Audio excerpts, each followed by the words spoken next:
Gaming BS episode 120, RPG goals for 2017. Hi, this is Will from the Fastcast, and you're listening to Gaming and BS. I wonder what the BS stands for. Is it Buddy System? I think it's Buddy Bologna System. Sandwich? Bologna Sandwich? Bob Saget? It's got to be Bob Saget. All right, you're listening to Gaming and Bob Saget.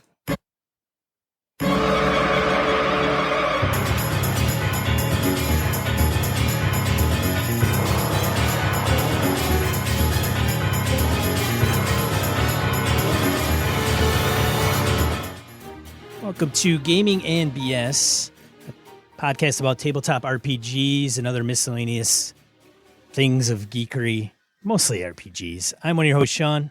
And I'm Brett. Welcome to the show. Welcome back if you've been with us before. And if you're new, thank you for joining us. And I got to say, the little snippet you got there from the Fastcast with Willow, I met Willow 2 Gamehole Cons ago, and that is a hardcore gamer person. She knows her stuff. We went with this last Gamehole Con. I don't think I talked about this at the wrap up that we did, but she sat down with the one set of props she did for this for this game about choosing the next pope and so forth. It was really freaking cool, very intense. It was really cool. So Fastcast, Willow, and the crew over there. So give it a listen to if you have not already done so. Willow's great. Willow is good people. Damn it. Yeah, thanks for sending those in, Willow and team over at the Fastcast. They sent us like 4 of them, and I had my choice of which one to pick, and I thought that one was amusing. And who knows, maybe we'll use the other ones. Very good. The Bob Saget podcast. You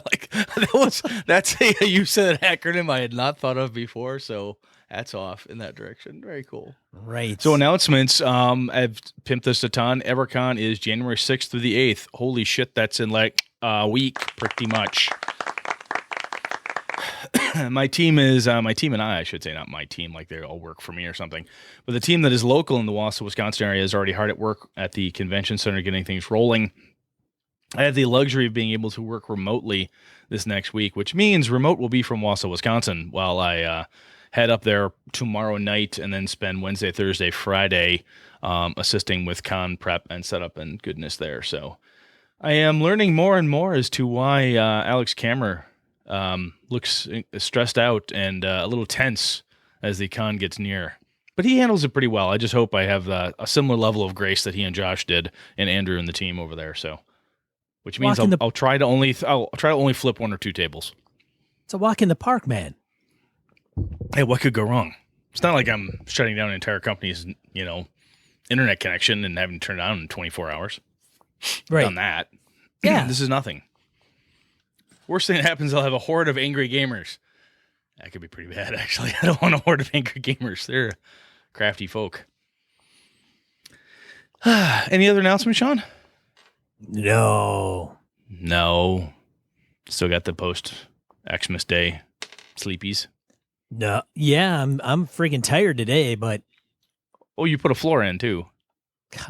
Sean and the flooring saga. Yes. If you need any kind of flooring put in, tile, hardwood, anything like that, Sean is apparently opening a new business. He does flooring in the Madison, Wisconsin area. Big Dice. Call the Big Dice number and get your orders in now. His slots are booking up quick. His slots for flooring install in 2017 are specializing in floating floors, laminate, vinyl, plank vinyl. Yeah, no. Yeah, let's get into Random Encounter. Nobody wants to know about damn flooring. Probably not. Random Encounter. Fielding emails, voicemails, social media from listeners. First one. We actually have a voicemail. Shoot. Yeah, we got one from the henchman. I'll tell you what. I'll read Bruce's write-in to us over on our Patreon, and I'll let you get that queued up. How's that sound? That sounds like a plan, Brett. Excellent. So Bruce Cunnington, one of our patrons, thank you again, Bruce, for support of the show. He said, a great episode as ever. I think Race as Class, speaking again of episode 119, just before this, just a case of, quote, how it used to be, unquote, rather than the, quote, newfangled, unquote, way of separating them, which started with, I think, first edition AD&D. The original races and classes are classic archetypes, with the demi-humans very much based on Tolkien's work. It's interesting, though, that back in original D&D, the elf could use magic or fight, but not do both during the same session. You hit the nail on the head when Sean tied it to the old-school ethic of any character being able to attempt any task, such as searching for traps. When you sit down to play DCC, don't forget to consider the character's level 0 occupations too. If the character could be considered trained or experienced in a field, the rulebook suggests use a D20 or a D10 for an untrained check. You could also go up and down the die chain to suit. That's a very good point, Bruce. That was one of the, after rereading, I think I alluded to this, I want to play some DCC again, and parsing through rules and stuff, looking at the skills, and like, man, I really like this. And then the whole races class thing kind of hit me, and you're right, and I said it out loud again in the last episode, but I'll say it again here, I should say, is that Sean was dead on. It's kind of, get in the game. It's the OSR ethic. If you grab onto that, grab on tight and go with it, it's going to work. So, good stuff. Thank you, Bruce. I appreciate you writing in. You ready there, Sean? Yeah, thanks, Bruce. Yeah, now we gotta go to Goblin's Henchman. See if this will work. Hi, BSs. It's the Goblin's Henchman here. Christmas Eve, and I thought I'd leave you another message. I want to talk metagaming and house rules. In the creative spellcasting episode, Sean started talking about a scenario where the players enter a room or something, and there's a challenge, some sort of monster, and the players all sort of gather around and have a 30-minute powwow about how they're going to destroy this creature. Player, the thief sneaks around the back and he's going to backstab him, and the magic is going to teleport and appear behind him, and the fighter's going to flank him left, and the cleric is going to feint forward and then come back and defend the magic user, and all this kind of shenanigans. And I got quite fed up with my players doing that, so I came up with this house rule, which was basically we'd click into live action mode. So I'd say, for example, you enter a room, 3 Minotaurs appear from concealment and charge at you. What do you do? 5, 4, 3, 2, 1. And I give them a countdown and say, what do you do? And then they'd all kind of shout something out, and being the obtuse players they were, a couple of them would always go, "Rah!" just to add to the cacophony, knowing very well I couldn't quite fathom out what every player said. So I'd have to go, what do you do? What do you do? What do you do? What do you do? But I found it a really useful tool to break that kind of tactical sort of, this sort of awful sort of chat that goes around for ages. And I actually think the players found it quite liberating in the end, because they also, I think, in some ways got a bit bored and sort of tangled up in the sort of minutiae of trying to come up with the best plan possible. Anyway, that was just one of the things I thought other people might want to incorporate into their game. Maybe not. I mean, I thought it was quite a neat trick. It also, talking a little bit about metagaming, all this talk about creative spellcasting and the was it breathe water spell being used to suffocate a blue dragon or dragon. Well, I think you're absolutely right, Brett. That spell would be called suffocate, if that's what its true purpose was. The very moment that the first magic user found out you could suffocate people, he'd be just using that to, steamroll anyone who got in his way, and that was what the spell would be. So I think in terms of a metagaming point of view, I think it's all right for a player and a DM to chat about what a spell means. If there's some sort of confusion in the wording, like, does the spell emanate from my hand and go 30 feet, or does it start 30 feet and then emanate? I mean, it's sort of, if there's some ambiguity, then that's fine for discussion. But if a player wants to use a spell in a brand new way, well, that's on him to try and see what happens. I think if the DM's being kind, maybe let him have a wisdom check or an intelligence check to say whether or not, that's advisable given his, knowledge of the spell. Roll behind the screen. If you roll a fumble, you might say, yeah, that definitely suffocated a blue dragon. No problem, yeah. And of course, when you do it, it's a bit like giving a dragon a wedgie and just infuriates him beyond belief, whereas he gets this sort of slap in the face with this spell, but doesn't actually suffocate him. Anyway, I'll cut it off there. So again, enjoying the work. Keep it up, and I'm not sure when this is going to go out, if it does at all, but Happy New Year to everyone, and Merry Christmas and all that. Cheerio. I love the idea of giving a large dragon a wedgie. That's just awesome. Yeah. I think, Sean, you and I have talked. I don't know if we've talked about this on the mics before or not, but I know what the henchman's talking about. I've done a similar thing back in my vampire days to make combat go faster. It was what do you do? Well, okay, I'll get back to you, and then move on to the next person. Sometimes when you have initiative, like in a D&D setting, it's like who goes first, who goes second, who goes third, or sometimes it's a group initiative back in the older editions.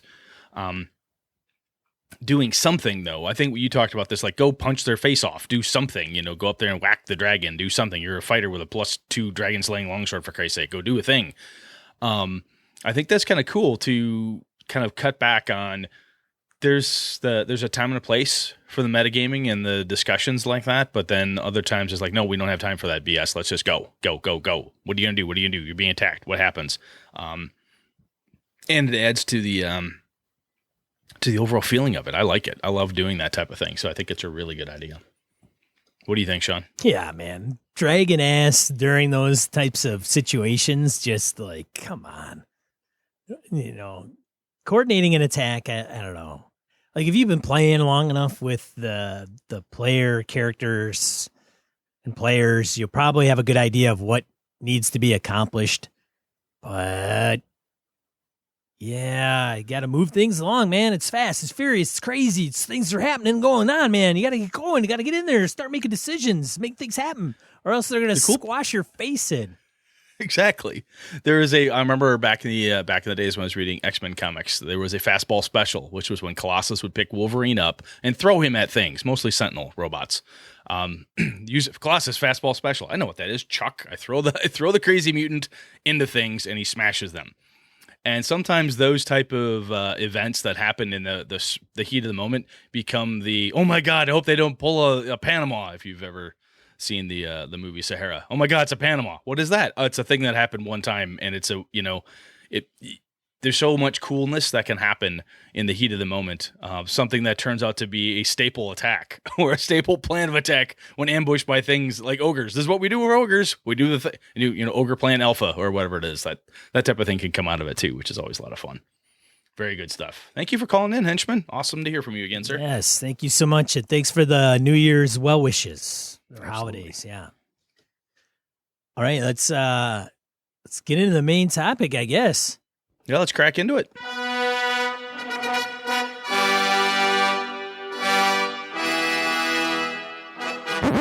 What? 2017 goals. Like goals. Yeah. Like it's stuff like, to shoot for.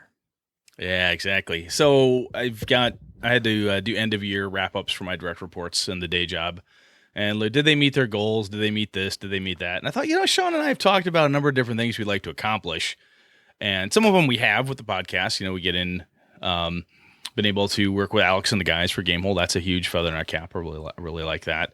I wanted to go to GaryCon last year, made that happen. So that's pretty cool. And I thought, let's talk about some things we want to accomplish here in the upcoming year. Not necessarily resolutions per se, but just stuff we'd like to do. I know Sean's got a couple things cooking. I've been thinking about different things, and let's maybe we'll have to revisit it halfway through the year or something and see if we've made any progress. Do a mid-year review, so to speak, and see if either of us, I should say, are anywhere closer to our goals. I don't know if we did. Did we do this last year? What the hell did we do? Well, that was a year ago. Who knows what happened last year? I don't even know. I don't remember what we did last year. I'll have to go back and look. I'll have to. Did What I gotta do. Did we accomplish anything, or? I don't know if we actually did or not. I know I gave out beer glasses and whiskey to people at the last gaming convention, so I got that going for me.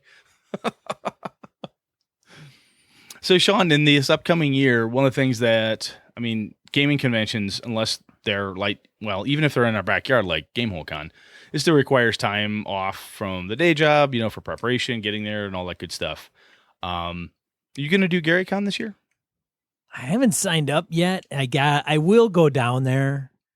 It's just how long will I go down there for? I don't know if I'm going down there the whole weekend. I don't know the logistics behind it. I imagine they got to have rooms available. Maybe, maybe not. I don't know.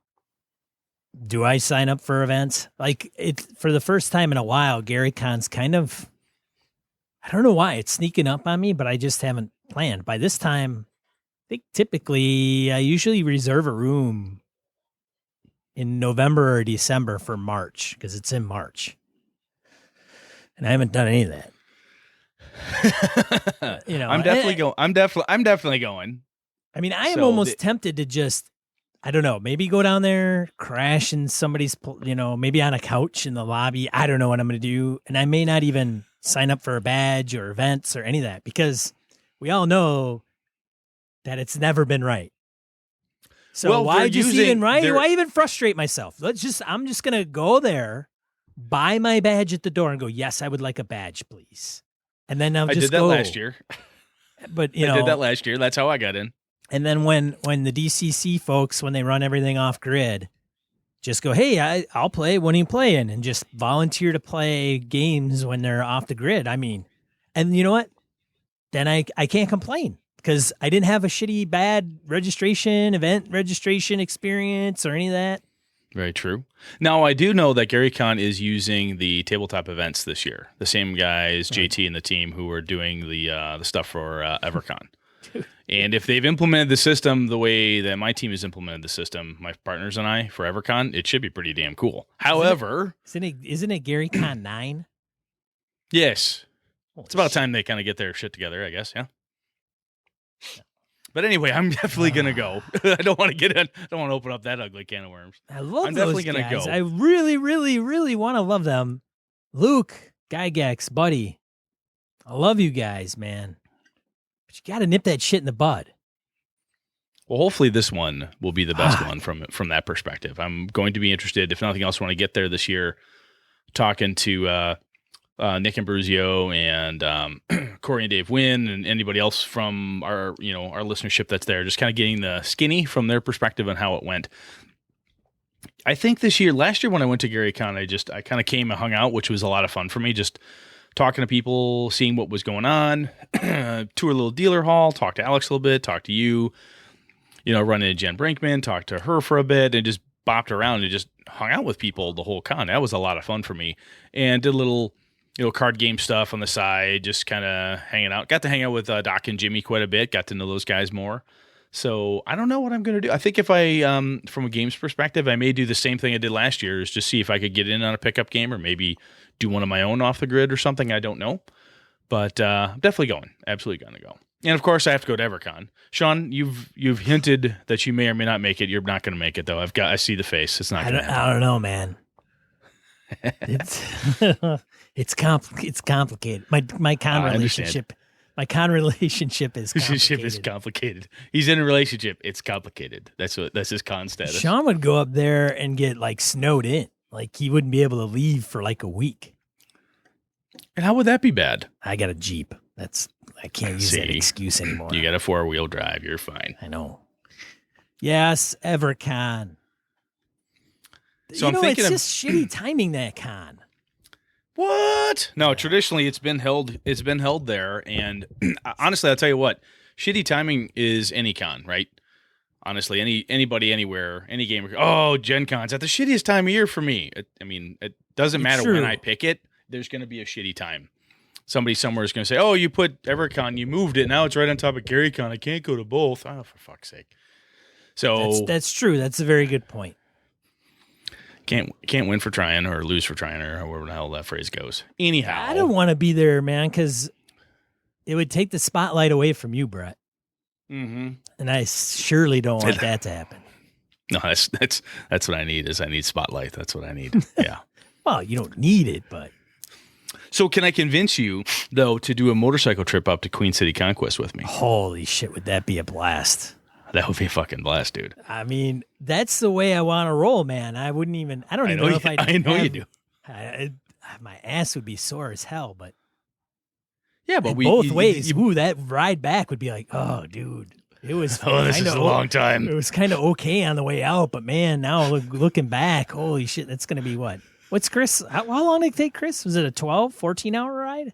About that, yeah. It's on a bike. I would say it's a 2-dayer. You don't want to. At a certain point when I'm dead ass tired on 2 wheels, I don't like to stay upright if I don't have to. Yeah, no, I agree. Drifting off on a motorcycle is not the same as in a car. That's a good way never to come back. That's a very good way to do that. So I'm I put dropping training the wheels hint right on now. mine. I'll put training wheels on my motorcycle. There It's we just go. like, holy shit. Okay. Shit. Hit the rumble strip. Oh, back up. All right, But so I am that now is- that officially would be planting this. something- That would be something I would really, I mean, no. I'm planting the better bucket. place. It's a bucket list seed, man. It's a gamer bucket list seed for us. I'm going through the is a Poconos and shit. I think they hit the Poconos. Well, it doesn't matter. It's a motorcycle ride from Wisconsin to New York for a gaming convention. How fucking cool would that I've ridden be? out to Connecticut, so going a little bit north wouldn't be a big deal. And it's nice scenery and Good time of year. I might have to get some rain gear Yeah, I've got good rain gear. because it'd be a whole lot of suck. It would, yeah, getting soaked for hours and hours and hours. It's not fun. But I'm hoping to do Queen City if possible. I'd like to do it as a motorcycle trip with you. And When is that? When the hell was Queen City? Queen City was. It's in the summer. It's got to be in the summer, right? It is in the summer. It's in like really hot time of summer, so it's actually a good time to be on the bike. Yeah, I don't want to go too late in the year, man. End up friggin' No, the going freezing to year, Buffalo. you know, You might end up like snow in September and shit. Yeah, had to trade the Harley and get a snowmobile to get home. Yeah. But anyway, so planting the seed right now. Maybe we can pull that off. So game hole, obviously, that would be a we're gonna haul. do game hole. Yeah, It game would be. hole. Yeah, game hole's a Game hole's a- no-brainer. That's a no-brainer. I should stomp on you more. You Stop, should. stop. Sorry, dude. Go ahead, man. That's all right. We've also talked about maybe doing Origins because Origins is kind of that halfway point between here and say Queen City. That could be a bike trip too. It's complicated, Brett. I know. I'm just saying. I Is there a only have allocation for like 2 cons a year. I know. Like, I know. Any more than that, shit, I might as well just sell my soul. Selling my soul. I'm isn't that not. big a deal. I'm not saying I'm not. I'm not saying I'm not in the market for a new soul, but I'm just saying I know a guy who would take a soul hardly used. So yeah. Anyway. Yeah. So those are just convention thoughts. Just convention thoughts. The other thing, honestly, from a convention perspective, there is more. The more I have found out through this podcast and talking to other people at conventions, more and more, Gamehole and EverCon and GaryCon, there's a shit ton of stuff that happens around us, man. There are small cons out in La Crosse. There's stuff out by Green Bay. There's stuff that happens throughout the year that I'm like, holy crap, there's a con coming. You know, holy shit, there's Forge Midwest is in Madison. Holy fuck, that's coming up too. So I think Yeah, we didn't even put Forge Midwest on there. Right now, Willow and Tim are jumping up and down, freaking going ape shit because we didn't mention Forge Midwest. So yeah, and I've go never there, been to though. I go there. I've never been to Forge, so I'm thinking I got to get my ass to Forge this next year. That might be a good idea. I've not been to that Stylocon, that smaller one, that indie bent to it. I think that'd be a lot of fun. So yeah, it's very, very loose as far as loose as in there is no pre-reg. You show up, it's free. There's no cost. I mean, you show up to play games and you muster, and then I think they have it down to blocks pretty much. And there's board games too and card games. I mean, I think I played Race for the Galaxy one time when I went there for a few hours and then pretty much packed it up.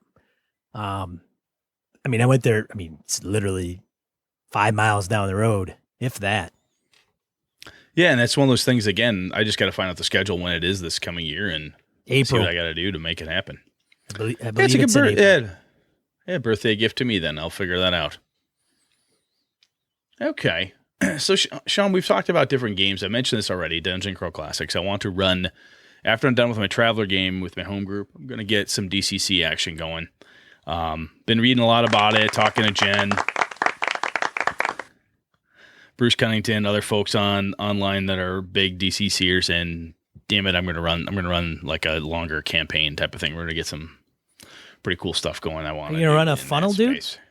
Yeah, I think we'll start. I think start as a funnel and then move on to something like Doom and the Savage Kings or something like that. There's some cool adventures out there that I got a couple of them, and I want to get a few more and weave together a nice little campaign. I think it should be fun. Sean, is it? What are you thinking of? What's on your like you're definitely going to run next year or anything like that? Do you have anything? Yeah, maybe. Is it? It's complicated. Well, if I will run. I don't know what I will run. I get gamer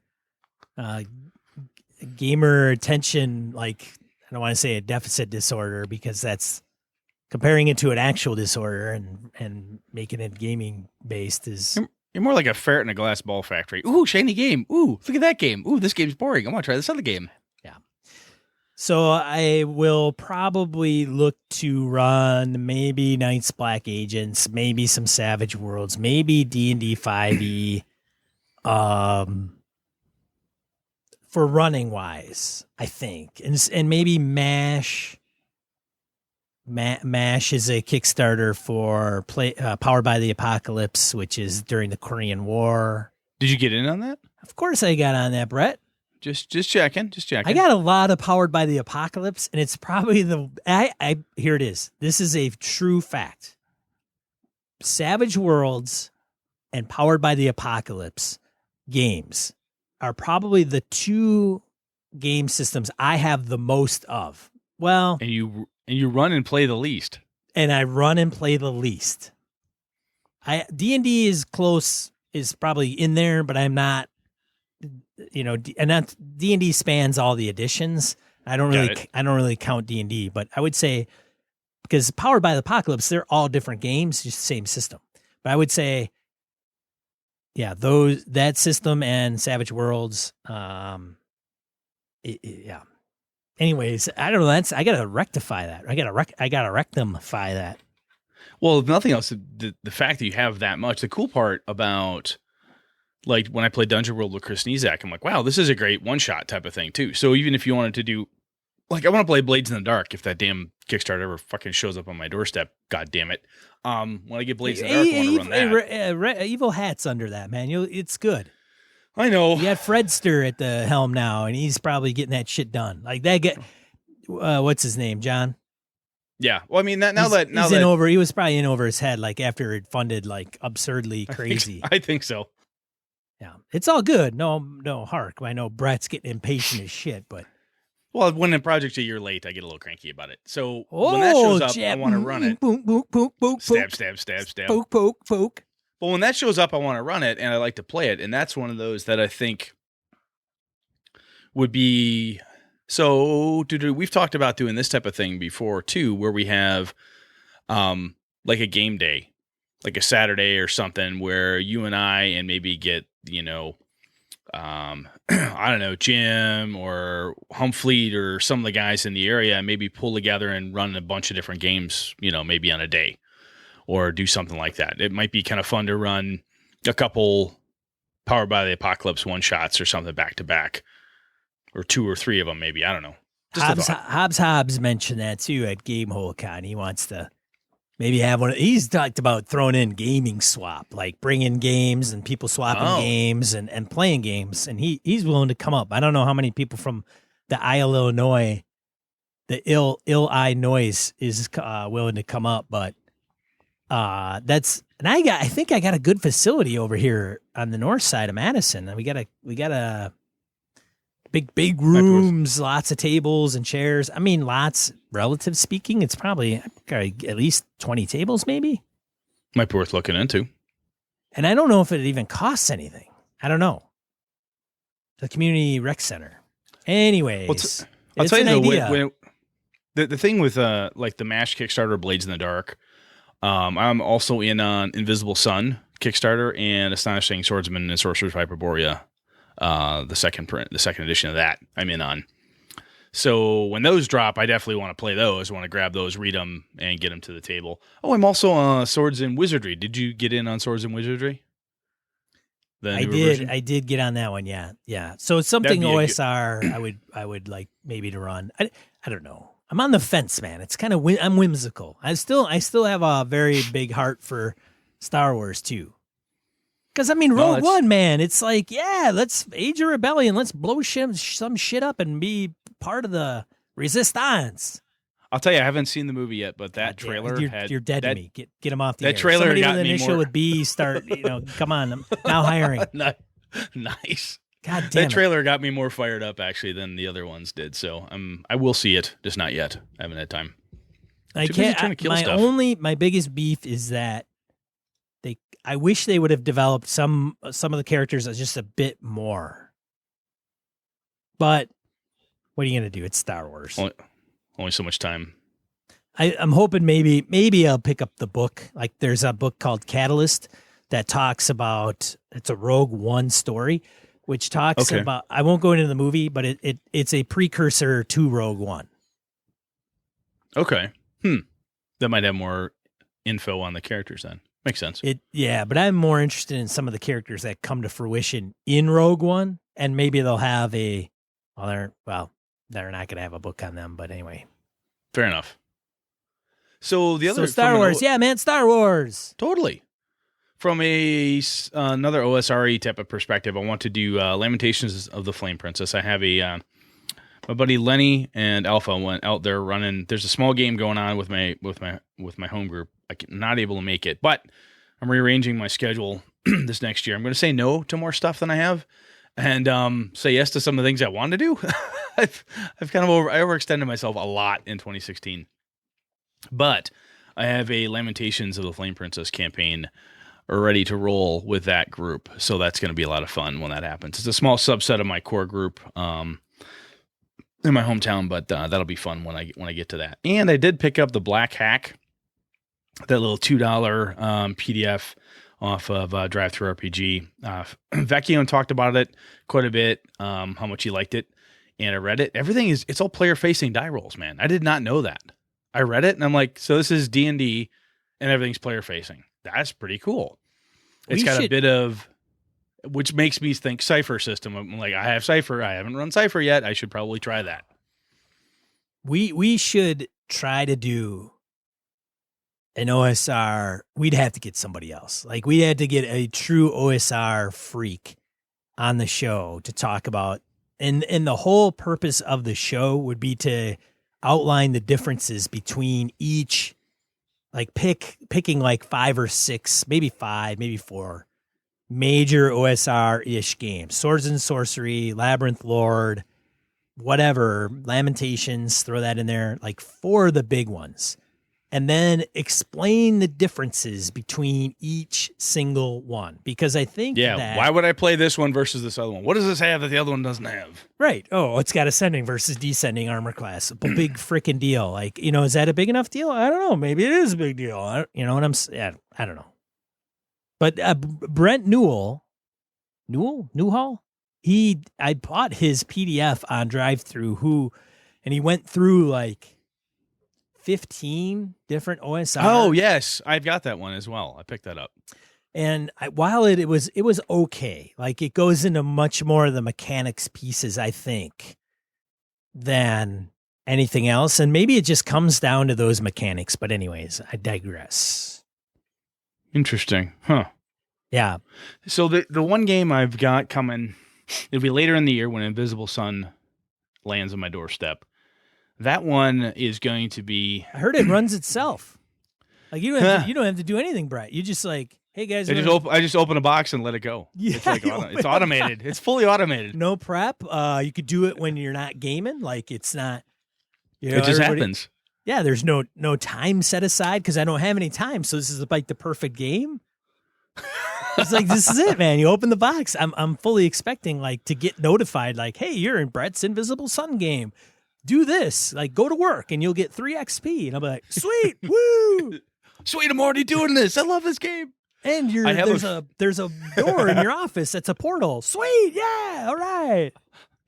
I'll be breaking the CIO's office. Shut up, Bob. Get out of my way. I need experience. If you take on an imaginary friend, you'll get 10 XP. Woo, all right. Nice. Take them to a conference call with you. I have a feeling though, when that game drops, I'm going to do it justice. I'm going to have to dig into it deep because I'm anticipating that game's going to take a lot of time. So part of my logic for talking through the different games and stuff I want to run is I want to get a lot of shit done and run before that game lands on my doorstep because I have a feeling it's going to monopolize a lot of my time for the end of the year. So I'm kind of curious as to whether or not I can actually make that happen or not. I don't know. And I don't know how intensive it will be. It looks, I don't know. We'll see what goes. But come on, man. It's Monty's, no prep, man. It's all meta, right? I don't prep anything as it stands right now. I don't prep shit before a game. I'm not worried about the no prep piece. If the game doesn't require prep and Brett doesn't prep, the game has already happened. The game has already happened. And Sean is a level 2 wizard. That's it. We're done. Who would have known? It's like a Mobius strip of no prep. It's just an eternal thing that goes on forever. I'm on that from a game's perspective, though. That's the one game it was expensive. So that's one of the reasons why I'm, bated breath. I want to see the product in my hand. I want to see it. I want to play it. See if it's, excuse me, did I get my money's worth out of it? Am I really happy? Or is it going immediately on eBay?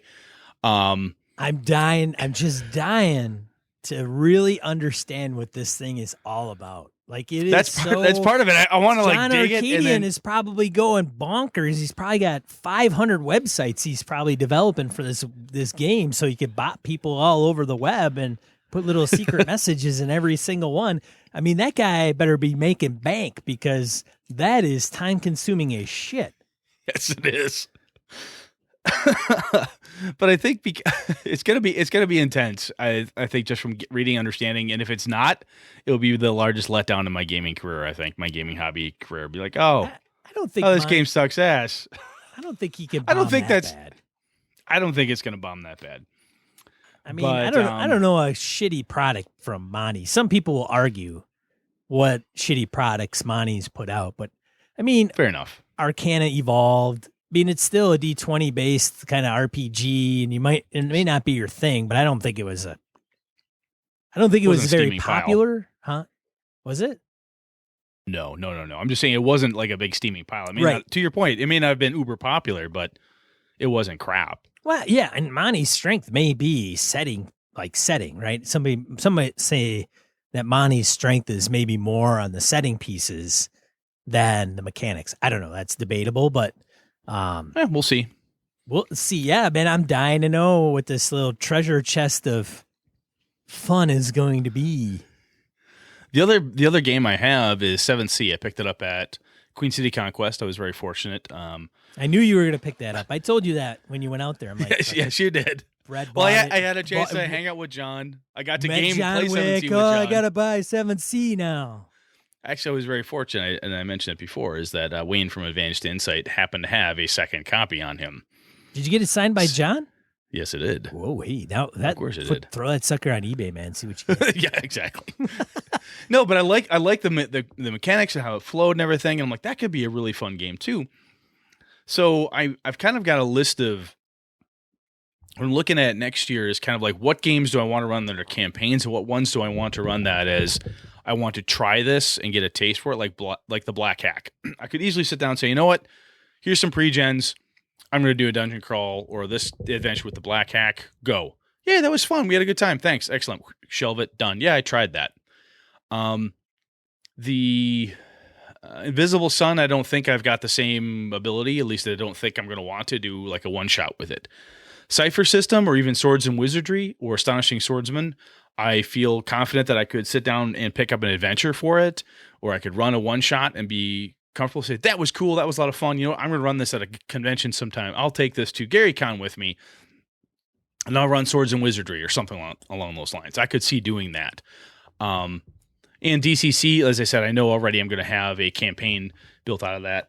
Excuse me, so we'll see what happens. Blades in the Dark is the one I'm kind of like, I think I should really dig it, but I'm not sure yet. We'll see how it looks when I get it. But 7C is in that zone for me where it could easily take on a life of its own from a running perspective. If it goes over as well as I think it would with my gaming group, I could definitely see folks saying, this is the game we're running, right? You're going to keep running this game, right? I could see that happening. And whereas opposed to some of the other ones, folks might go, yeah, that was cool, neat, toss it aside, move on. Like Cipher System. I could see my group kind of in or out. I can't remember Star Trek from Modiphius is coming out in 2017. That's on my to buy list. So That's the thing, Brett. We're talking about games we know of. Who knows what could come out in like second or third quarter of 2017, man, that'll blow our minds completely off our shoulders, where we have to like run it forever. Like it just obliterates the rest of the hobby. That would be nice. Actually, I would totally think that. I love that shit. When I ran, the reason I ran Vampire for 15 years, when I ran that game was because when I got it, it blew my mind. There was something about the setting, the timing, where I was in my life, and everything else. All my friends, this was like the game for us to play, and this was the only thing we really wanted to play. We tried other things. We played some D&D 2E. We played 3.0 and other things at the time as well. But I mean, I'd played second edition AD&D long before that. I mean, but anyhow, we were playing other things along with it. But that was our go-to. At this point, I do not have another go-to game system. And it's not for lack of trying. I think part of it is because I don't want to run another 15-year-long campaign. I don't want to do that anymore. I'm looking at my shelves and I'm like, I want to run this. God damn it. I've had this sitting on my shelf collecting dust for years now. I mean, DCC, you convinced me to buy a copy of that when we were still working together. I think even before this podcast started, I bought a copy of it. And I've had that hardcover and I've run 2 funnels. Yeah, 2 funnels. That's all I've been able to run. I had a blast each time. So this year I'm like, fuck it. I'm going to run a serious DCC game and just get that off my gamer bucket list. That was kind of where I ran at Traveler with my group right now. I'm like, God damn it, I'm running Traveler, you know. But I don't have any. I mean, Invisible Sun to me is the threatening thing on the horizon that could eat up a lot of time, and I could easily see that with my gaming group being the game that they want to play. No, man, it doesn't take any time. That's the whole thing, dude. It's like the whole pitch. You don't have to do anything. It runs itself. Just remember, gaming is supposed to be a cheap hobby, too. All you have to do is buy one set of rules. You can play forever. It doesn't work that way. And going back to my one game that may come out next year that could blow the hobby into a million pieces, it'd be the game of all games. Which is? I don't know what it's going to be, but I think I know where it's going to come from. You ready? Really? Where are you saying this is from? Encoded Designs, my man. Okay. Encoded Designs, man. They're going to bring it out. Chris and Phil and the boys over there at Encoded Designs. Could be the HTO. I'll tell you, man. H2O, HTO. The Hydro Hackers? Hydro Hackers, man. Hydro Hackers sounds really fucking cool. And it's honestly, from listening to those guys and from talking to you more about small book games and that type of thing, I've become more interested in them. Like the Black Hack a couple years ago, excuse me, I never would have looked twice at my what the fuck ever. I have 82 versions of D&D, like I need that. I'm like, it's $2 though, I'm going to look at it. And from what Phil and the guys are saying about Hydro Hackers, and from talking to Chris when he was at Gamehole, and from talking to Phil when I was at Queen City, that's really freaking cool. And that's a type of game that I think could be a lot of fun. And even if it doesn't, I mean, I know Phil wants it to be able to support campaign play. That's a big thing for him. So my hope is that it can, because the cyberpunk aspect, I had a big thing for Shadowrun for a while. I couldn't stand the rule system though, which is what drove me from it. So if I can get Powered by the Apocalypse style game that has the right cyberpunk stuff to it, that could be pretty fucking cool. That could easily take over a good chunk of campaign time too, if that could work. Yeah, those guys, man, they may not even know what they're going to create in the next 8 months. They probably do. I'm sure they have like a roadmap kind of thing going on, but who knows? I mean, they could come up with like Phil came up with Hydro Hackers, man. Like, I thought it was like on the air with one of their podcasts. He's like, that's a good idea. And then it's just now he's. And then next thing you know, now there's a game. Yeah. Which is pretty cool. So let's step away from the games for a second here. You've talked about. So I'm going to credit you with this because you're the first gamer I saw doing this online, where you bought a metric shit ton of D&D box sets, basic box sets, to give away. I bought 10 of them. And then I saw, after you posted, I saw a ton of other people, Alex Cameron, others included, saying, hey, I'm giving these away at Toys for Tots. I'm doing this, I'm doing that. So as far as I'm concerned, you're ground zero for that. So congrats. Everybody I know, I think, got it from you. But you also talked about maybe doing a gaming club in the Madison area for kids and such. Is that still a thing in your head, or what are you noodling on? So I met with a couple guys here in Madison. Victor Raymond. Victor lives literally across the street from me. Lives in the same neighborhood. Heads up the Madison Traditional Gaming group that meets at a local game store here in Madison. They play a lot of different games, typically a little bit older games. Traveler, first added AD&D, maybe some Redbox, Molde. And I talked to Victor. He's willing to help me out in any way that he can. And I talked to my buddy Ephraim, who is here in Madison as well, who actually did this. He actually started something up. It was called Safe Haven Games. Oh, very cool. And so, of course, he volunteered to say, hey, let me know what you're thinking. I'd be willing to kind of give you some insight into some of the things that I had encountered. And he did. Now, Ephraim did more. He did a lot of more board games. He didn't get into the RPG aspect as much, which is okay. And I think that, that may be an option.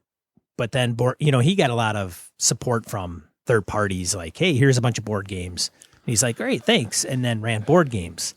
I'll tell you a cool thing about RPGs now, like the Black Hack. It's $2. Well, I'll drop. It's you not. know, you could. Yeah, it's not the cost. I don't think it's the cost. Okay, The thing that I think with board games is this is very, it's very the rule structure. You can pick ones at different levels. It's very grokkable. It is much more grokkable. RPGs with kids and his kind of group was like 10 to 14 is kind of the range he was looking at that would show up. And with board games, once you show somebody the rules and you play it a couple times, kids, they'll get into it and they can run it themselves. RPGs may be a little bit further out there for them.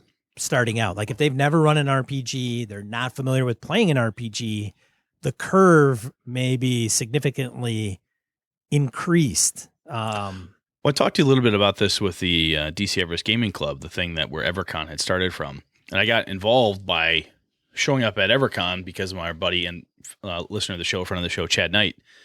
And Chad convinced me to run some games there when my buddies and I still had Dark Theater going. And we helped sponsor them and so on. And then I showed up to the gaming club itself at the high school, junior high, and ran some games. And it is different, right? Where you have, I'm going to run Pathfinder, I'm going to run Osric, I'm going to run something. And I would get kids to show up to the game that have never really played an RPG before or only played once or twice. Or their experience with RPGs were computer-based RPGs, the video games and so on. They hadn't really dealt with it before. And then I ran a small seminar for some basically would-be game master saying, this is what you do. This is how easy this is to put something together.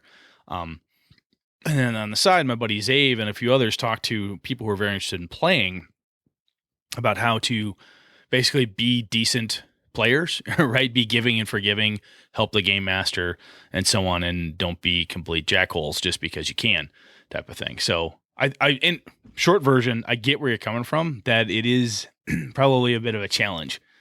The cool part, though, the reason I brought up the cost of RPGs is that giving away a copy of Osric, right? It's free. Right. Basically either print costs or something, or the Black Hack, you pay $2, go to Kinko's and print yourself a copy and give it to somebody. I think that helps because sometimes it's a simple game like that.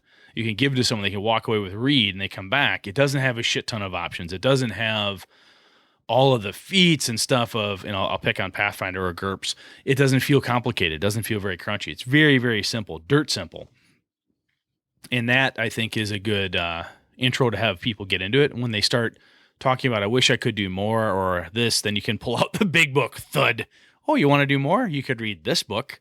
And so on. I think it's a really cool thing if you can pull it off. So the biggest thing is my understanding is that if I get support from the venue I'm holding it, it will be fine. If I do not, it will crumble. And that was Ephraim's demise in his movement, was they start out very enthusiastic. Yes, it sounds like very great. They've got sponsors that donated a bunch of games. And then when the kids got in, this was at a local library. Okay. And so when the kids got in there, then it became literally half the staff became very anti game. Like they didn't want them in there. They were creating too much problems. Oh. And other half of the staff was like, it's a good thing.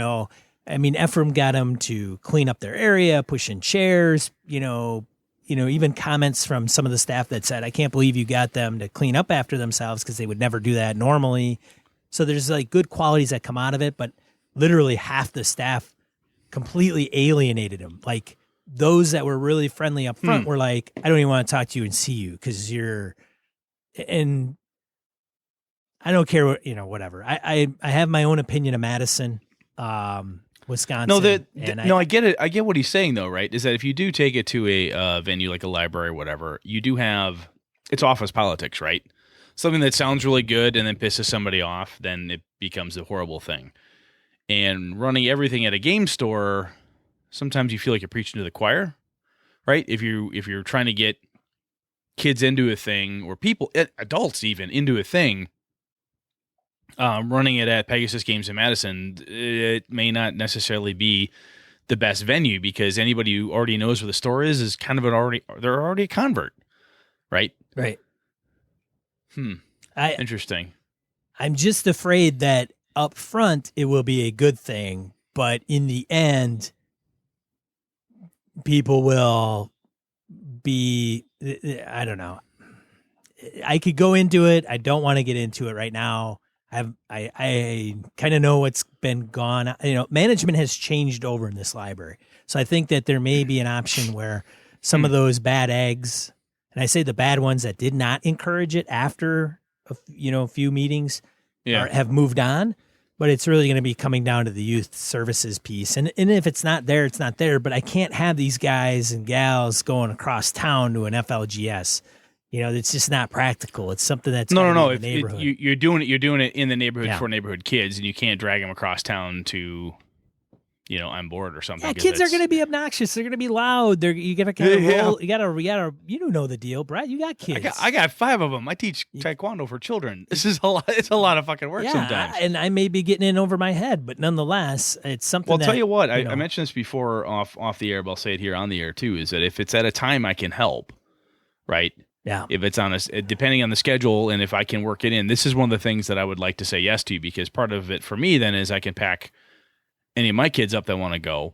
I can drag them. Then it becomes a family thing for me where, I could bring AJ and he's 10 years old and runs games, so that could be a thing too. So, I mean, if I can help and it does get legs, I would do my best to help. Yeah. So I appreciate that. And so the next thing for me on my end is to meet with somebody from the library and maybe another venue like the rec center and see what their thoughts are. And if I can get some buy-in, then it's to get a list of volunteers, 10 or 20, and then pitch it to them like, hey, are you interested? If you're just mildly interested, just let me know. And then pitch it to them and say, this is what I'm thinking. Get some feedback from them and then narrow it down to maybe 5 like go-tos, like 5 people that can consistently show up every week.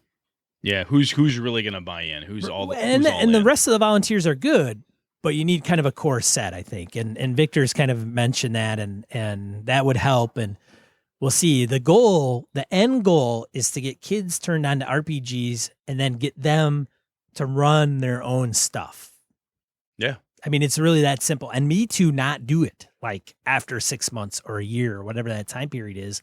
And just to know that maybe they're running it in their own, maybe then they're old enough to drive and they're going to their FLGS or they're running it in their home or they're parts of our community or whatever that looks like. I get it. That's Yeah. very cool. So we'll see. But also another thing we didn't touch on was like, we're talking about some of the goals we have in running games and whatever. There's parts of me that I want to play a bunch of different games, but also, part of it is running games for maybe, people that haven't played in a long time or have ever played. Like, I think there's a fundamental there's a bubble in the gaming hobby, I think, to some degree, where we play with who we know, who are part of our groups. We talked about that from when you and I were both working at the same office. There was a guy in my department, John, who played Pathfinder. He loved it. He played with the same guys all the time. That's all they ever did.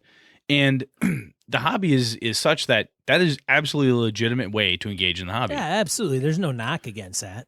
No, you find a game you love. I like First Edition AD&D, and we play our own homebrew version thereof. And I've got 5 guys, and we've been playing this way for 50 years. Fuck off. There's nothing that says you're a bad gamer because you're not playing for the kids. You're not growing the hobby. You're not doing – those aren't requirements to participate in any hobby, right? You could be a model train enthusiast and never go to a model train enthusiast convention. You don't have to do those things. But I think you're right, though. I mean, I can count on, one hand just off the top of my head the number of people that I've worked with. Oh, yeah, I used to do that. God, that was a lot of fun. What do you want to play? Oh, I don't know if I have any time. And sometimes it's then the first thing hits my brain is like, do I have time? Shit.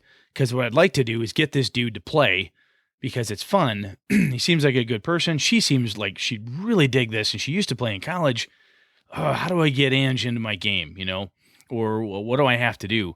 And sometimes it's a scheduling thing, But the other piece is that with a club and a thing like you're doing is that even if you have people that you work with, adults that may or may not have gamed before, getting them to help volunteer or step in, even to just be a part of something like that, could be another kind of a gateway back into the hobby for folks. Because the benefits for the hobby, I think, are awesome. So I am completely baffled with people I have spoken to, and I know because I do IT recruiting, and a lot of IT nerds have gamed in the past in RPGs, and they've gotten. I never would have thought that. I know, That's shocking. Right? It's that Venn diagram is that close. Are you serious? Yeah, man, it's crazy.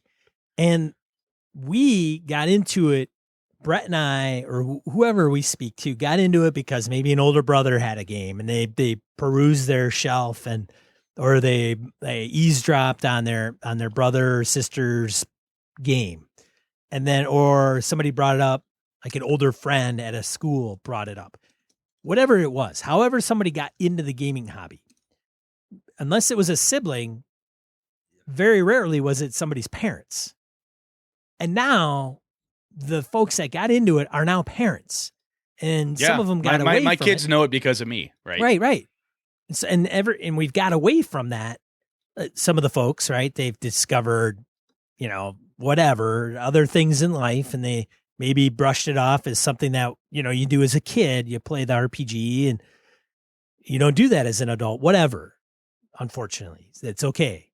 But now those people have kids, and I'm like, you had fun as a kid running those games. Why do you not embrace that, learn how to get into that, because it's something you intrinsically valued when you were a kid, and pass that along to your own kids. My kids had all of my old Star Wars and G.I. Joe toys, the little figures. Right. That gave them to them. They destroyed them because they're kids, and that's fine. They were meant to be played with. It wasn't collecting, So they played with all that stuff. I saved those toys because my kids might like this someday. So therefore I gave it to them.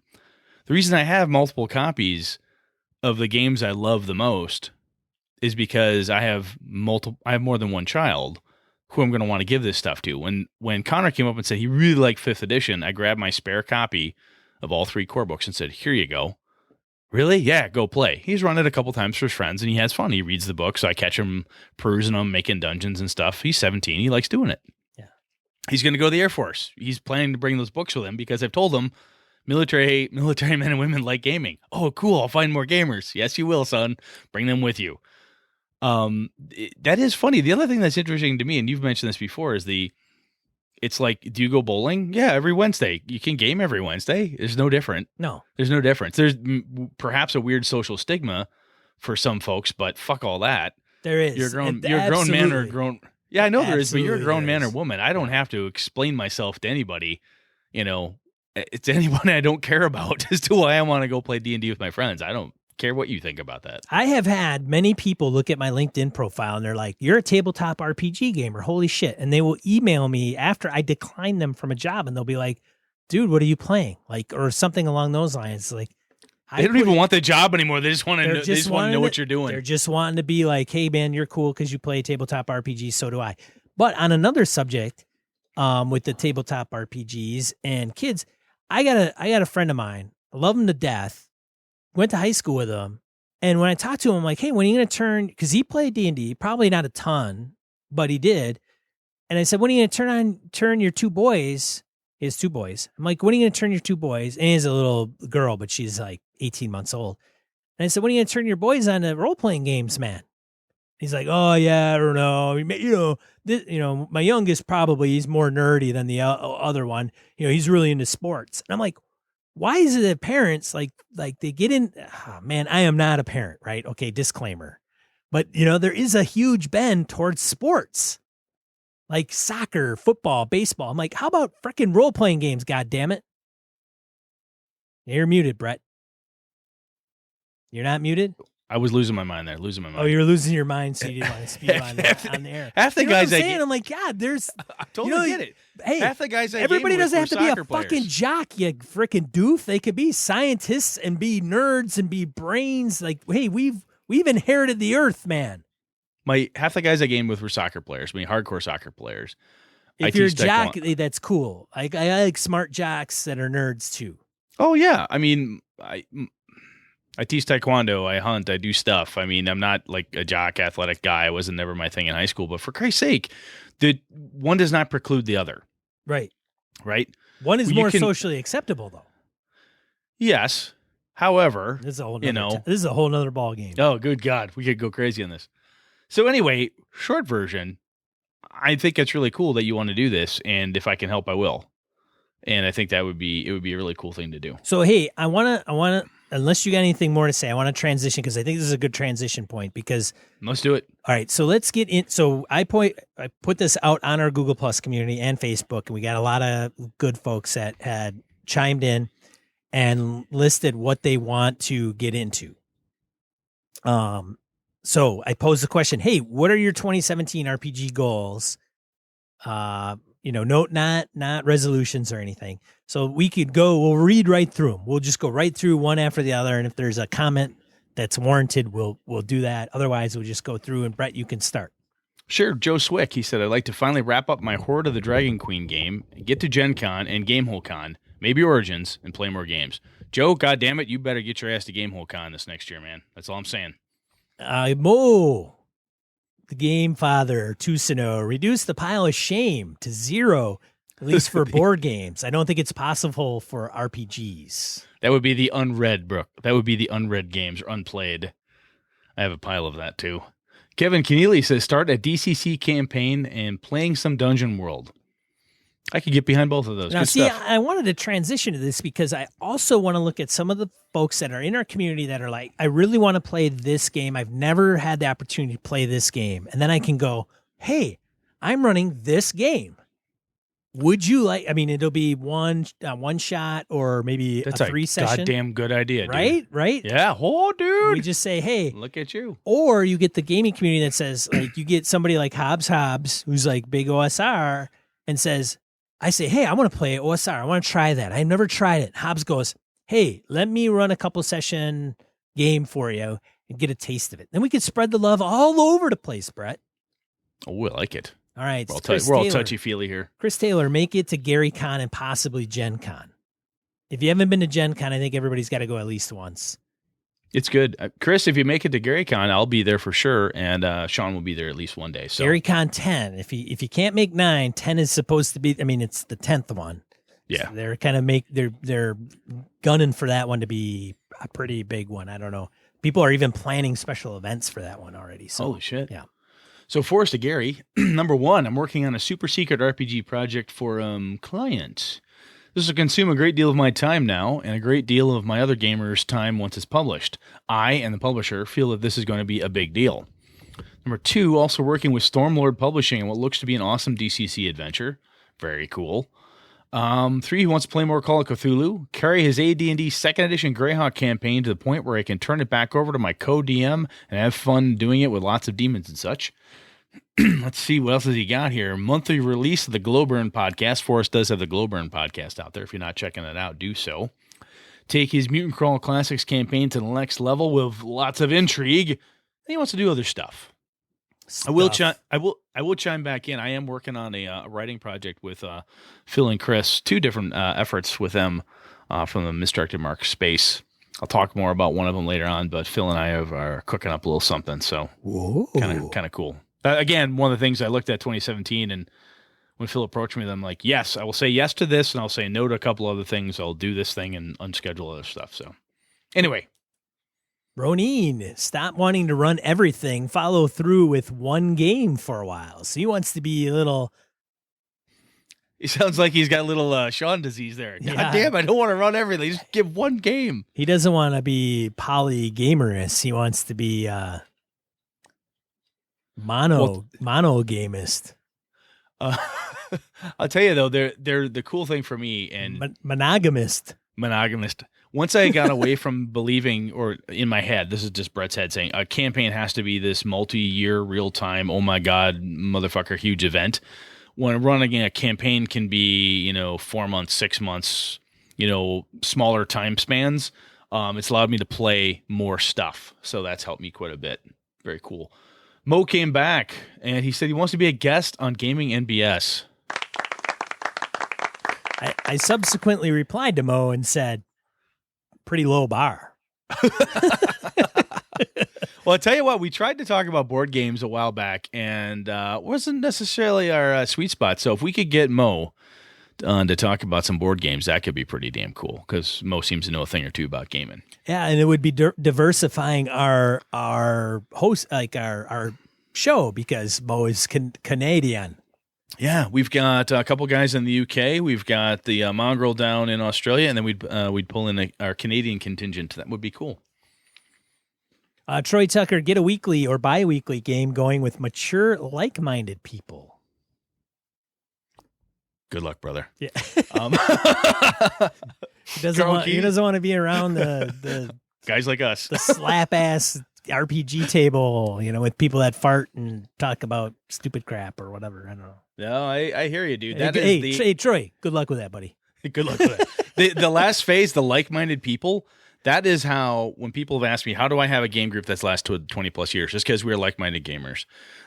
The men and women I've gained with in that group who've been able to make it to the games all this time, we all appreciate the same types of things in our gaming. We're willing to give and try new things and so on, but that like-minded component is huge. All right, Carl Kiesler says, for me, trying to run something different from what I usually run, like my go-to game with minis and maps, Savage Worlds games. Ooh, he wants to do something different. Like run some Powered by the Apocalypse games and or Fate games. These systems intrigue me. Very cool. Yeah, That's why I want to do like going some of this outside other the stuff. comfort zone, man. That's why I want to do some of the other stuff. Looking at some of these Invisible Sun, even 7C. That's not a game I would normally have picked up. But I'm like, damn it, I'm going to sit, I'm going to play it, I'm going to try it. And Dungeon World, I read it, went, meh, I don't know. When I had a chance to play it, I said, fuck it, I'm going in. And it's good. It's a lot of fun. It's a good thing to do. Good job, Carl. Dave Bendit. 2 years ago, the goal was to start GMing. Last year, the goal was to GM more and better. I'm improving on rulings and general speed of play, I think. This year, I'll be running convention games for the first time. I want to run a hex crawl in a world of my own design. I want to get better at the story side of things, NPC goals and relationships, interdependencies between domains, intrigue, plotting. I want to get better at having things happen in the background when the players aren't looking right at things. Hell, I just want to have a good time. Nice.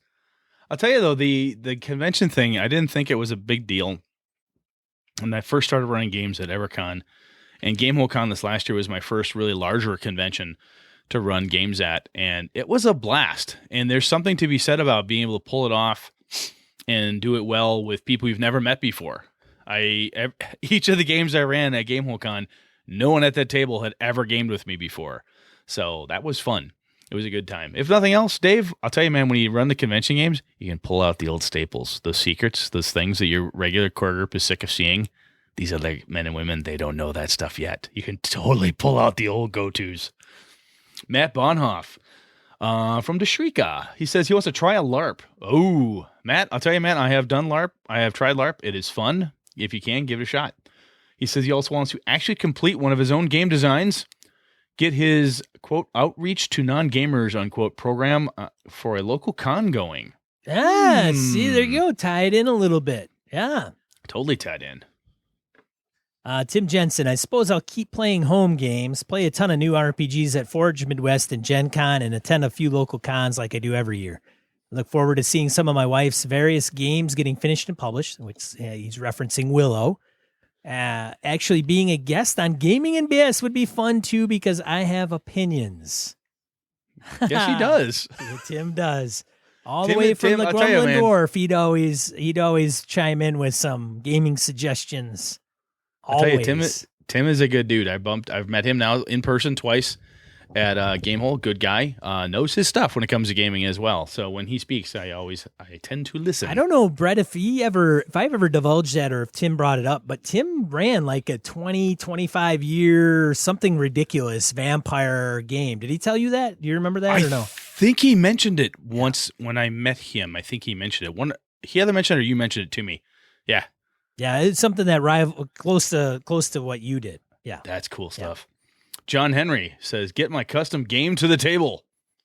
Ooh. There's something about when you're building a thing, whether it's a game world or a game system or whatever it is, I'll paraphrase John Wick, is that, what are you waiting for, right? At a certain point, put the fucker on the table and play it. Don't go for perfect. There's no perfect game out there. If you've ever played an RPG, it's got its flaws. Get it out there and start messing with it. Do it! Nicholas Exactly. J. Just do it! Holy cow, it's like a long one. I think that's the whole thing. Nick Abruzio, complete my DCC manuscript for my module Tower of Faces ahead of schedule. God, I hope we just didn't divulge something proprietary there. It's fine. Run something new, play something new, buy Sean and Brett a tasty beverage at a con. Well, all right Do then. it! I'm over. Hopefully he'll come to GaryCon because we'll both be there. Finally make a morning nights game with Doug Kovacs. So for those of you that don't know who Doug is, Doug does a lot of the art for the Dungeon Crawl Classics RPG. So he did some of the book covers and things of that nature. And Doug runs a buttload of DCC games at GaryCon and Gamehole Con. He is an interesting dude. I had a chance finally to talk to him with Forrest and Gary when we were at Gamehole Con. Awesome guy. Wicked creative, as you can tell by his art. I did not have a chance to play with him, and I miss it. I'm hoping to get a chance to play with him soon. The last one from Nick. Develop this systemless resource pub I've been thinking about for years.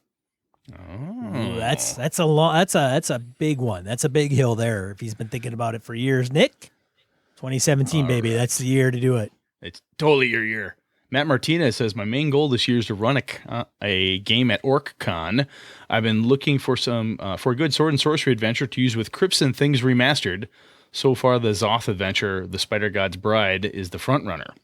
I'd also love to get around to playing and or running the following: Basic Fantasy, Numenera, Dungeon World, Masks, Shadow the Demon Lord, a superhero game of some sorts. Shadow the Demon Lord, Matt, that is a game that I have... I've had people point out to me like, look, Brett, Dead Babies, look, you got to play this game. So Shadow the Demon Lord is one of those things that I'm like, you know what? I'm going to have to grab that at some point. If for no other reason than just for inspiration for my proclivity to run dark and disturbing games. It might have been the game that you would have designed, Brett. It might have been. You never know, right? Shit. Super. Robert Schwab, man, he did everything just right for me. I love that guy. I have not run supers. There's a tweet online with a bunch of other podcasts that are talking about gaming and BS and asked about our favorite supers RPG. And I'm like, I've never played a supers RPG. Wah, wah. I have played Champions. I've played Marvel. I've played GURPS. And Supers. What else did I play that was a Supers game? Something else. I guess I gotta go back. I guess I gotta go back to him and say, Brett's done it. I haven't. Not my favorite genre. It's just something that might be a show topic sometime. I have to get a little Supers discussion going. Anyway, carry on. Roger Bresley. Hey, Mo Tusino, maybe they'd guest us and Timothy Stone on a Warhammer episode.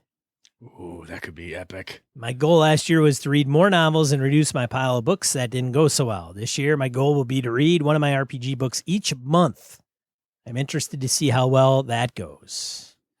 That's not a bad goal. I mean, I do have a stack of novels and half finished or half started novels. I tend to read like 8 books at once, and RPG books much the same. So it might be a good idea. Focus a little bit. And you know what? Roger and I talked about a Warhammer episode before, and it might be kind of cool to get the trifecta of Warhammer gods, Roger, Mo, and Tim on the show for that. So might have to see if we can wrangle up there. Yeah, brother. All right. Scott Alvarado says, wrap up the current campaign in a satisfying way. Ooh, that's good stuff. Can you define satisfying way for us? I assume Scott means satisfying for him. Oh, okay. Satisfying to me. Wow. That might be a particular way. Yeah. Screw those players. Right. He also wants to help out Dave Bennett with the story side of things by being one of his guinea pigs and start a sci-fi game with the same appeal and longevity as the fantasy games I generally run.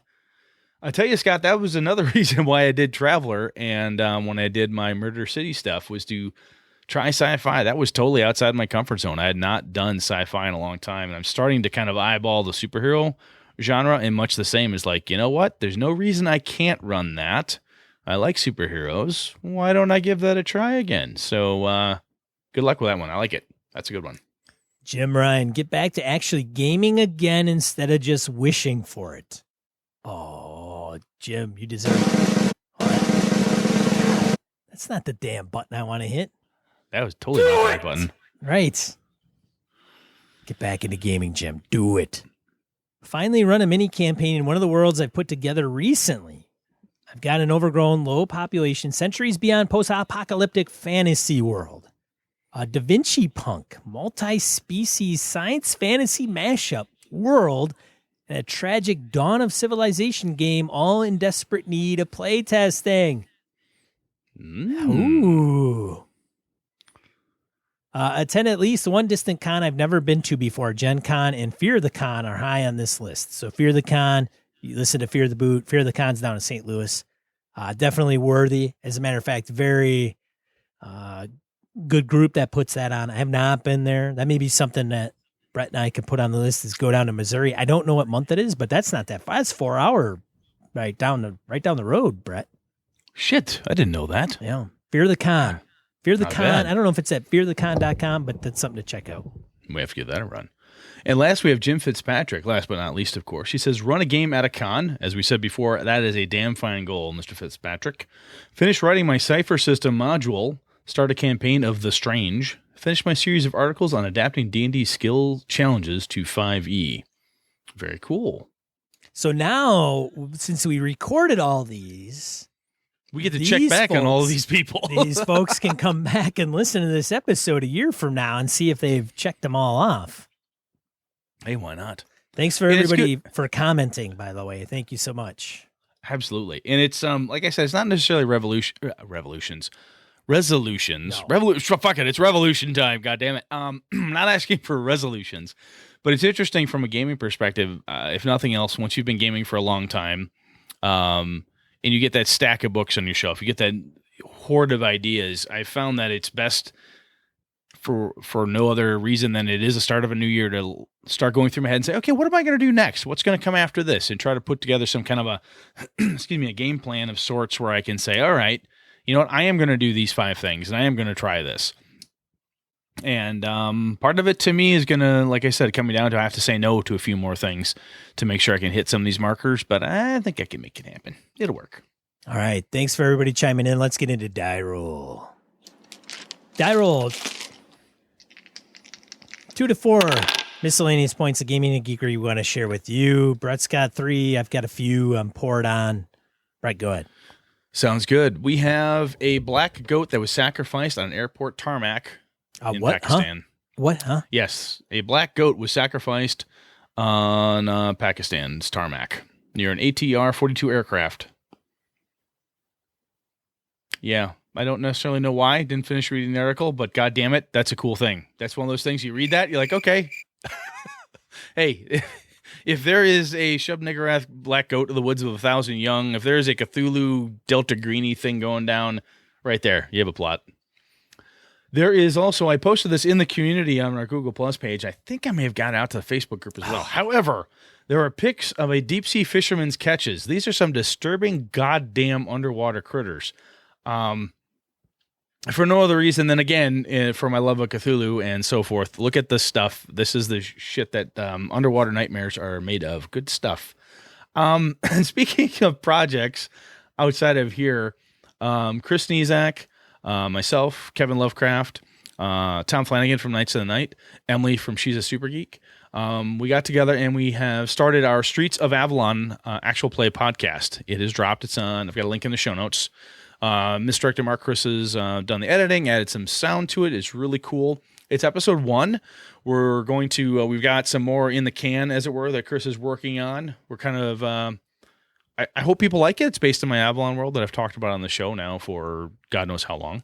So we're having a lot of fun with it. It's a 5e game. So check it out and let us know what you think. I mean, if you're like, hey, that was good, but could you do more of X? I could use more of Y. You know, we're still kind of grinding our way through this actual play thing. So hopefully we can get some good feedback. Your turn, Sean. All right, Skywars Edge of the Kingdom RPG, which is a fantasy-based RPG using the Star Wars rules from Fantasy Flight Games. We've talked about a little bit about those. Somebody did a mod for them. Patron Wayne Humphrey mentioned him, as well as Azrael Oroja and mentioned this game system. Number 2, anarchydice.com. Link in the show notes. Has some decent free resources for your RPG to include faction tracking sheets on traveling encounter generation, camping and travel tracking tool. Just to name a couple. Check them out. I thought it was pretty interesting. You never know if they could become useful for your own game. Number 3, a treasure hunter found 3 tons of sunken gold and can't leave jail until he says where it is. It's from the Washington Post, so it's got to be true, right? Of course. 3 tons of sunken gold. Arr, it sounds like we got to go and find us some treasure. You got to check it out. What? That's awesome. Yeah, so I should have said, like, in case you are new to the show, Die Roll is not only about, miscellaneous topics of geekery, but also inspiration for your own RPGs. Exactly. Or real life. Like, RPGs come to real life.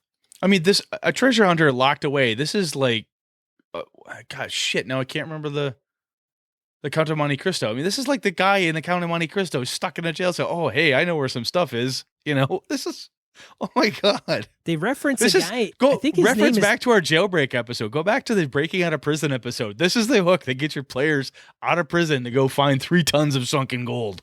Okay, Brett. So who was our governor a few years ago? His initials were T. Remember? Tommy Thompson. What was his middle initial? Do you remember? Is it Tommy No. G. Thompson? Was it G? It could have been. The guy in the article's name is Tommy G. Thompson. That's funny. Yeah. Anyways, D&D, next one, D&D Online is under new management. So if you're a D&D Online player or a LOTRO, for those of you that are not in the know and don't know what LOTRO is, that's Lord of the Rings Online. New management's taking over those properties. So who knows? Could they get better? Maybe. Could they get worse? Hopefully not. So yeah, if you haven't been notified of that. Mike Shea conducted a survey. Next one. Mike Shea conducted a survey of 5e D&D Dungeon Masters to help get a better understanding of how DMs prep for and run their D&D games. He shares the results online. So check that out. Might be a good place to find out if you might want to use different tools that others are using. And let's see, what am I on? 5, 6. Scholars fret about the fate of Holy Grail, quote unquote, Holy Grail German Abbey books. So the Holy Grail as in like rare Abbey books, not the actual Holy Grail. So since 1496, the former Benedictine Abbey in Altomünster has housed a female religious order founded by Saint Bridget in Sweden in the 14th century. It is one of the 3 monasteries of the original branch of the scholarly monastic order operating today.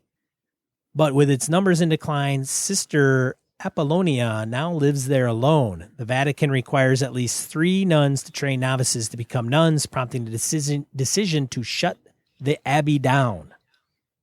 This is take this, man, put it right in your campaign. Plop.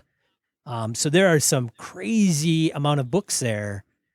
They're talking about the real estate alone being worth millions of dollars. It's located in Bavaria. They have 500 books. I mean, tomes that survived the Protestant Reformation, the 30 Years' War, Germany's secularization. It's holy shit. So so there's people, researchers that want access to these archives and these books and tomes so that they can literally archive them. Yeah. But the Catholic Church is kind of wanting to shut it down and man, I'm like, wow. Damn. Wow. Yeah. So, and just the order themselves, it's like there isn't any left. I mean, this thing could be a huge monastery and have a single woman living there. Is just thinking of that is nuts. Yeah, pick it up, drop it in your fantasy campaign, add some undead, something ghost spirits of past nuns who guard the tomes. There you go. Wow. And then the last one, 2016 mega list of games and goodies for mostly under $20. It's from Ben Gerber. If you don't know who Ben is, he's on Google Plus. He's a big board gamer. He actually has designed quite a few board games. And he put out a list of board games that you might find of value under $20. A little after the holidays, money might be tight, but you still want to get a good game or something like that. Or you got some gift cards or some money from relatives. You want to spend money on some board games that are less than $20. Check out that list. Looks very cool. Well, that's it. That's all I have for this week. Well, man, I'll tell you what, we should do the old traditional happy holidays out there. It's past Christmas, and I know New Year's out there. There's plenty of other folks out there who celebrate other holidays. I hope everybody out there has a great one. Whatever it is that you're celebrating, enjoy it. Hopefully you have a good time to, even if you don't get to game. I didn't get to do a lot of gaming yet, but family, friends, loved ones, all that stuff. I know it's cliche, but it's pretty goddamn awesome. So I hope you've all had a good time, had a chance to indulge yourselves a little bit and not have to work at the very least. Yes. Thank you for sticking with us. And putting up with us. Or just tuning in, or if you've been with us since the beginning, or even just the last few months or last week, or just picked us up, thank you so much. Otherwise, we should mention, if you haven't tuned into the show before, we have a sponsor. They're Gamehole.com. It's a gaming convention. You'll hear it. We talk about it all the time. Alex Kammer's the director. There's a crew over at GameholeCon.com. It's a gaming convention here in Madison, Wisconsin, held in November. It's the first weekend in November. They're going to a 3.5-day schedule next year. It'll be GameholeCon 5. I'm actually sporting one of their shirts right now. Oh, I see. YouTube. Very nicely done. Yes. So if you're interested in going to a GameCon by gamers for gamers, check them out by all means. Otherwise, Brett, what are we talking about next week? Next week, we're going to take a tip from a couple of our listeners. We're going to talk about what's in a name. We're going to talk about names, naming conventions, and other things like that next time. So that should be good. What was the one we stole? Something beer dingle or something? Or Bondongle. I don't know. Bondingle. I don't know, but it was good. Nippy Von Bondingle. Sure, why not? Grickers, Trickers, and Frickers. All right, for Gaming MBS, I don't know if we're going to drop one by next year, are we? Do we have another one next for 2016 yet? No, this is the last one for 2016, dude. Oh, it is the last one. Next one is in 2017. All right, well, I guess we'll bring you Gaming MBS in next year. exactly. I'm one of your hosts, Sean. And I'm Brett. Good night and good game and all. Gaming MBS brought to you with the help from the following patrons. Christian Sexy Voice Serrano, Kevin Lovecraft, Joe Swick, Brett's Biggest Fan, Jeff Rodemacher, Forrest Aguirre, Mark Anthony Benedetti, Bruce Cunnington, Eric Jeppesen, Andy Hall, Misdirected Marks Productions, Sean Nicholson, Tim Jensen, Chris Steele, Old School DM, Knights of the Night Crew, Palladian, Jason Blaylock, Remy Bilodeau, Jason Hobbs, Mirko Froelich, Wayne Lumrunner Humphrey, James Carpio, not Caprio, Pure Mongrel, Lord Tentacle, Corey Johnston, Eric Tankar, Brandon Barnes, Mark Tasaka, Brett Pazinski, Tim Shorts, Eileen Barnes, Chad Knight, Dan LaValle, C.W. Mellencamp, Nicholas Abruzzo, Victor Wyatt, Tony the Butcher Baker, Craig Huber, Eli Kurtz, and The Lost Sailor. For the cost of a coffee shop coffee, you can support the entire show for a month. Visit GamingMBS /Patreon. That's Patreon. Thank you.